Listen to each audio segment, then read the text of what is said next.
राधे राधे, जय श्री कृष्णा। कैसे हैं आप सब? आशा करती हूँ अच्छे ही होंगे। हम भी सब अच्छे हैं। तो चलिए पहले कराते हैं ठाकुर जी के दर्शन और फिर करते हैं थोड़ी सी बातें। तो लीजिए, आप ठाकुर जी के दर्शन कर लीजिए।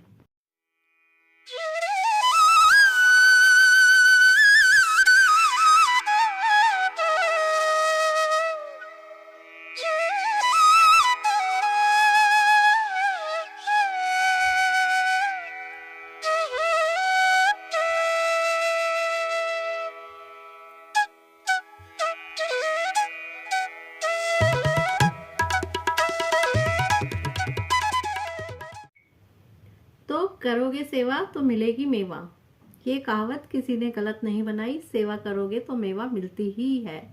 और बड़े बुजुर्गों की सेवा करने से तो बहुत ज़्यादा अच्छी मेवा मिलती है। बड़े बुजुर्गों की सेवा करना समझो भगवान की पूजा हो रही है। उनकी सेवा भगवान की सेवा के बराबर होती है। तो बड़े बुजुर्ग जो होते हैं ना, वो बुढ़ापे में बच्चा बन जाते हैं।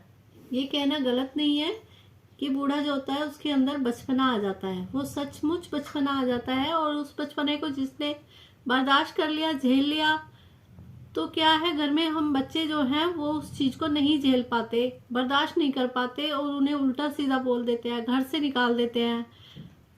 तो ये गलत है। तो आपने देखा है आज के टाइम में वृद्धा आश्रम कितने ज़्यादा हो गए हैं, और वृद्धा आश्रम में माँ बाप को छोड़कर आना एक फैशन बन गया है कि सेवा नहीं हो रही, परेशान कर रहे हैं, चलो इन्हें वृद्धाश्रम में छोड़ आते हैं। कितना गलत कर रहे हैं वो। आज वो अपने माता पिता के साथ कर रहे हैं, तो वो अपने आगे के लिए ही तैयारी कर रहे हैं, अपने बच्चों को ही सिखा रहे हैं कि बेटा कल को हम भी ऐसे करें तो तुम भी हमें छोड़ आना ऐसे ही। तो बहुत ज़रूरी होता है बड़ों का सम्मान करना। और सबसे ज़रूरी होता है, देखो अपने घर में अगर तुम सुबह सुबह उठकर अपने बड़ों के चरण छूते हो, इसका जो फल मिलता है ना, वो फल बहुत मीठा होता है, बहुत अच्छा होता है। तो सुबह सुबह अपने बड़ों के चरण तो सुबह उठकर जरूर ही छूने चाहिए। किसी ने सही कहा है कि 4 बच्चे माँ बाप को मिलकर नहीं संभाल सकते, लेकिन एक अकेला माँ बाप 4 बच्चों को संभाल लेते हैं। उनकी छोटी छोटी जिद पूरी कर सकते हैं, लेकिन बच्चे माँ बाप की जिद पूरी नहीं कर सकते। जबकि जिद वही होती है जो हम करते हैं बचपन में, और बुढ़ापे में वो करते हैं। जिद वही होती है, वो हमारी जिदों को पूरा कर देते हैं, लेकिन हम उनकी जिद को पूरा नहीं कर पाते। तो ये कितनी शर्म की बातें हैं। बच्चों के पास इतना भी टाइम नहीं होता कि अपने माँ बाप को डॉक्टर के यहाँ दिखा लाए, इतने बिजी हो जाते हैं। उस माँ को देखो ना, जो सारे घर का काम भी करती है, बच्चे को डॉक्टर के भी लेके जाती है, कुछ हो जाता है गरम गरम खाना बना के खिलाती है, सारे घर का ध्यान रखती है, और अपने बच्चे के ऊपर आंच भी नहीं आने देती। पड़ोस में अगर कोई जरा सा बच्चे को कुछ कह देना तो माँ लड़ने के लिए चल देती है। वो होती है माँ। और उसी माँ को बच्चे नहीं संभाल पाते जब वो बूढ़ी हो जाती है, जब उसे अपने बच्चों की जरूरत होती है। माँ कितना करती है बच्चों के लिए। बच्चा ड्यूटी पे जा रहा है, उसके जूते पॉलिश करके दे रही है, कपड़े प्रेस करके दे रही है, उसके लिए खाना बना के दे रही है। कितना करती है वो माँ उस बच्चे के लिए। और जैसे ही उस बच्चे की शादी हुई, वो सब कुछ भूल जाता है। तो माँ उसके लिए बोझ लगने लगती है। जब माँ के बस की कुछ नहीं रहता, माँ कुछ कर नहीं पा रही, तो माँ बोझ बन गई उसके लिए। तो ये थोड़ा ध्यान रखो कि माँ बाप ने जब हमारे लिए इतना किया है, तो हम उसका आधा तो कर लें। और जो ये वृद्धाश्रम में जितने भी बड़े बुजुर्ग रह रहे हैं ना, ये हाई सोसाइटी के बड़े परिवार के हैं, जिनके बच्चे बहुत कामयाब हैं, बहुत पैसे वाले हैं। गरीबों के बच्चे तो फिर भी अपने माँ बाप की सेवा कर रहे हैं, लेकिन रईसों के बस की सेवा करनी नहीं है। उनके पास सब कुछ होते हुए भी सिर्फ बर्दाश्त शक्ति नहीं है उनके पास। ऐसे ऐसे बेटे हैं कि उन्हें, वो हाई सोसाइटी में रह रहे हैं तो उन्हें माँ बाप से शर्म आने लगती है। उनके दोस्त कोई मिलने घर पे आते हैं तो वो अपने माँ बाप को छुपा देते हैं, अलग कमरे में बंद कर देते हैं, बाहर नहीं आने देते। माँ बाप के कपड़ों से शर्म आती है कि इन्होंने कैसे कपड़े पहन रखे हैं, और मेरे जानने वाले आए हुए हैं, इनके सामने ये आएंगे तो कितनी मेरी बेइज्जती होगी। ये चल रहा है माँ बाप के साथ। बड़े बूढ़ों की आदत जो होती है वो बिल्कुल बच्चों जैसी हो जाती है, बिल्कुल बचपना आ जाता है। ये मैंने देखा है, क्योंकि मेरी सास ससुर जो थे, ससुर तो फिर भी ठीक थे, लेकिन सास जो थी, उनका माइंड इस तरह का हो गया था, बिल्कुल बच्चे वाला, कि एक जिद पकड़ ली तो पकड़ ली, ये काम करना है तो करना ही है, चाहे कुछ भी हो जाए। तो उस टाइम हम क्या करेंगे? उन्हें समझाते थे लेकिन नहीं समझ में आता था, तो बच्चे की तरह डांट भी देते थे थोड़ा सा, पर हम ये तो नहीं करेंगे ना कि ये जिद कर रहा है तो इसे घर से बाहर निकाल दो या वृद्धाश्रम में छोड़िए। हम चाहे उन्हें डांट के प्यार से कैसे भी समझाएं, लेकिन समझाते थे। उनकी जिद इस तरह से नहीं तो दूसरी तरह से पूरी करते थे, लेकिन करते थे। मेरी सास के आपको बताती हूँ, मेरी सास को पान पसंद की टॉफी बहुत पसंद थी। तो एक दिन क्या हुआ, उनकी टॉफी खत्म हो गई और उनका मन था टॉफी खानी है।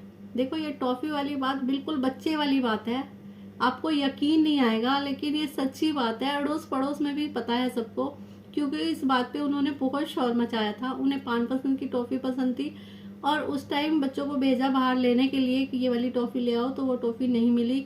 जिसके यहाँ मिलती थी उसकी दुकान बंद थी, तो एक दो दुकानों पर बच्चे गए, उस टाइम वो टॉफी नहीं मिली। और मेरे पास पार्ले जी की टॉफी रखी थी, तो मैंने सोचा चलो टॉफी तो मांग रही है, ये वाली टॉफी दे देती हूँ।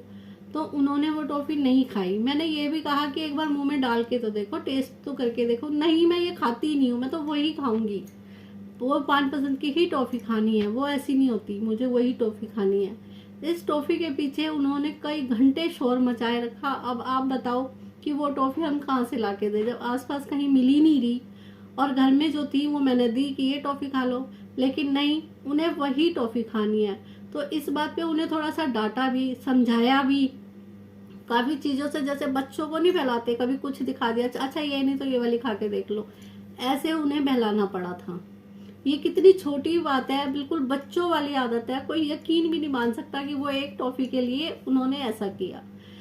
उनकी उम्र 87 साल की थी जब ये सब, जबकि मैं बातें बता रही हूँ, वो एक्सपायर हुई थी उससे 2-4 महीने पहले की ही ये बातें बता रही हूँ मैं आपको। तो जब 87 साल की उम्र थी उनकी, और देखो उन्होंने, वो बिल्कुल बच्चा बन चुकी थी। उनको नहलाते थे ना, वो ऐसे बैठ जाती थी जैसे बच्चा बैठ जाता है कि बस अब तुम नहलाओ अपने आप, उनसे कुछ नहीं। वो अपने हाथ पैर नहीं हिलाती थी बिल्कुल।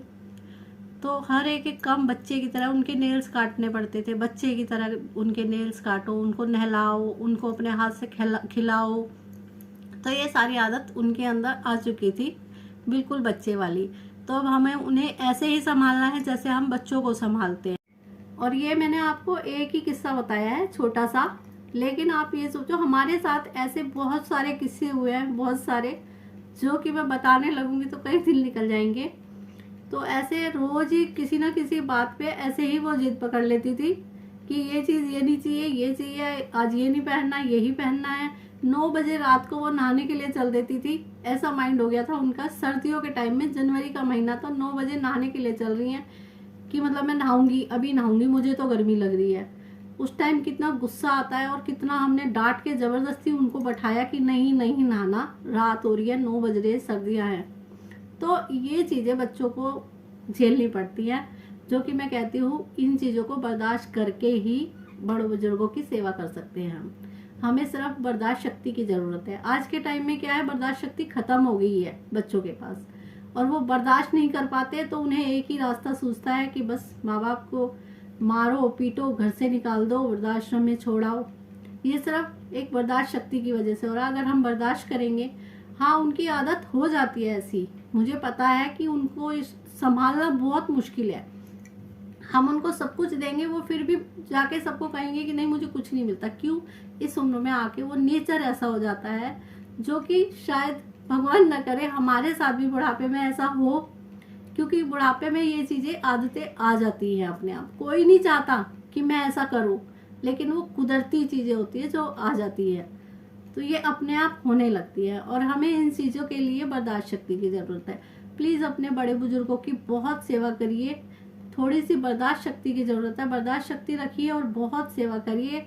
आप समझ नहीं सकते कि उस सेवा का फल कितना मीठा होता है, बहुत मीठा होता है। उनका आशीर्वाद, उनकी आशीष जो होती है ना, वो बहुत सुकून देती है।